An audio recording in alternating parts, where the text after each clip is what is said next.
Biko ube with yema at may fillings po sa taas na sesame seed at meron din pong isa pang may mais. So dahil po nag-crave ako sa ganitong pagkain dahil namimiss ko din po kaya naman po napaluto tayo for today video. Dahil alam naman po natin ang mga ganitong kakanin ay talaga naman pong napakasarap at napakalinamnam kaya hinahanap-hanap po ng ating panglasa. So una po niluto ko lang po ang malagkit na bigas sa tubig. At nang maluto na po ang malagkit na bigas ay sinet aside ko lang po muna.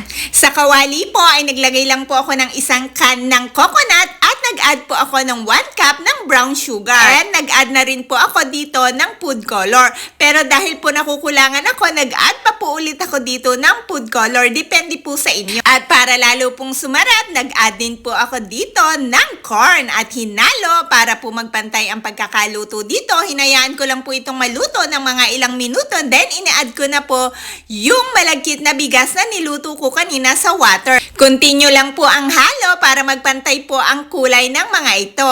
And then, nang magpantay na po ay ang kulay, hinayaan ko pa rin po itong maluto ng mga ilang minuto. At after po ilang minuto, lulutuin ko naman po itong yema. So, 3 eggs at 1 can po ang aking nilagay dito. Pero pwede nyo rin pong bawas ang condensed milk kung natatamisan po kayo at pwede nyo rin pong dagdagan ng itlog. Depende po sa panlasa nyo. Pagkatapos ko naman pong maluto, nilagay ko na po dito sa isang lalagyan. Pinantay ko lamang po ito ng ganito. After ko pong mapantay, nilagay ko lang po dito yung yema na niluto ko kanina. Then, nag-add naman po ako dito ng sesame. So, medyo dinamihan ko po itong sesame para po lasang-lasa at ito po kasing sesame ay mabango din po at nagpapasarap po sa mga pagkain. At lulutuin ko naman po ito sa air fryer. Pero kung wala po kayong air fryer, ang oven po ay pwedeng-pwede din po. So, after po ng mga ilang minuto ay naluto na po ito. Kaya naman po, nagluto pa po ako ng isa pang batch. At ito naman po ay ang gagawin ko dito,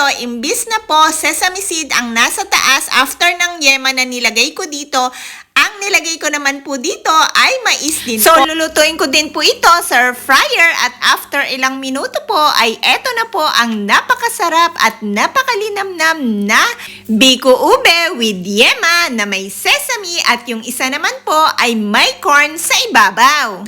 At ito po ay hindi lang pang merienda, ito din po ay pwede mo rin pong gawing pang negosyo. Kung ikaw po ay naghahanap ng extra income, ay pwedeng-pwede po ito. Talaga naman pong napakasarap at napakalinamnam at talaga naman pong hinahanap-hanap ng ating panglasa dahil sobrang sarap po talaga. So guys, wag na po nating patagalin dahil po talagang natatakam na po talaga ako. Kaya naman po, tikimang portion na po.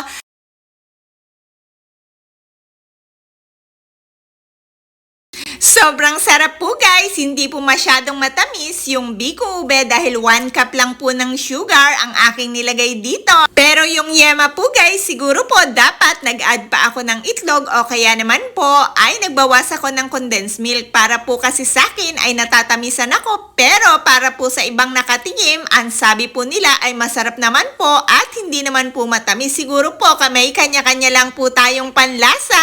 Pero po guys, talagang napakasarap po pala ng ganitong luto. So kung hindi mo pa po na-try, i-try mo na po. Sigurado po akong magugustuhan mo. I-adjust mo na lang po ang lasa sa panglasang gusto mo. So yung kanina po guys na tinikman ko ay yun po, ang fillings po sa taas ay yung sesame seed. Ito naman po yung fillings sa taas na mais. Tikman na rin po natin ang mais na fillings sa taas. Ito po ay mas marami po yatang yema akong ilagay kaya naman po kitang-kita po yung yema na nagme-melt para po siyang nagme-melt sa taas. Ang sarap din po niya, talaga naman pong mapapaulit ka kapag kinain mo ang ganitong biko yema ube. Kaya naman po guys, itry mo na din kung hindi mo pa na-try pero kumain lang po tayo ng sapat at tamang-tama lang po at wag naman po nating araw-arawin para hindi naman po tayo magkasakit. So sana po ay nagustuhan mo ang recipe ko ng biko ube with yema at may piling sa taas na sesame seed at yung isa po ay mais.